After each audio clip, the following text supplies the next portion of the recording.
Hi പ്രിയപ്പെട്ടവരെ, എല്ലാവർക്കും നമസ്കാരം.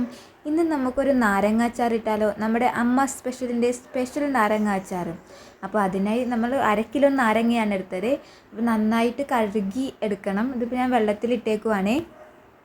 ഇനി ഇത് നമ്മളൊരു 5 മിനിറ്റ് ഒന്ന് തിളപ്പിച്ചെടുക്കണം ഈ നാരങ്ങ ഇട്ടിട്ട്. അപ്പോൾ ഇതേ ഞാനിപ്പോൾ ഗ്യാസിൽ വെച്ചിട്ടുണ്ട്.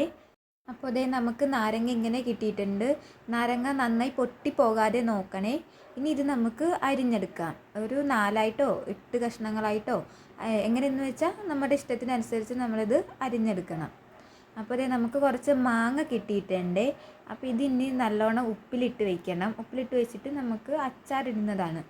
നമുക്ക് മാങ്ങ അച്ചാറിന് ഓർഡർ ഉണ്ട്. അപ്പോൾ നമ്മൾ ഇത് ഒരാഴ്ചയോളം നമ്മൾ ഉപ്പിലിട്ട് വയ്ക്കും. എന്നിട്ടാണ് നമ്മൾ അച്ചാറിടുന്നത്. അപ്പോൾ ഇത് നല്ലോണം കഴുകി വൃത്തിയാക്കിയിട്ട് ഇനി ഇത് തുടച്ചെടുക്കണം.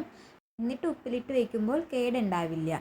ഇതേ നമ്മുടെ നാരങ്ങ അച്ചാറിന് ആവശ്യമായിട്ടുള്ള വെളുത്തുള്ളിയും ഇഞ്ചിയും അങ്ങനെ കുറച്ച് സാധനങ്ങളൊക്കെ നമ്മൾ എടുത്തു. ഇനിയിപ്പോൾ ഈ കടായിലേക്ക് നമ്മൾ ഉലുവ ഇടാൻ പോവാണ്. ഉലുവ ഒന്ന് പൊടിച്ചെടുക്കണം. അപ്പോൾ കുറച്ച് ഉലുവയും കടുകും കൂടി നമ്മൾ ഇട്ടിട്ടുണ്ട്. ഇത് നമ്മളിനി പൊടിച്ചെടുക്കുകയാണ് ചൂടാക്കിയിട്ട്.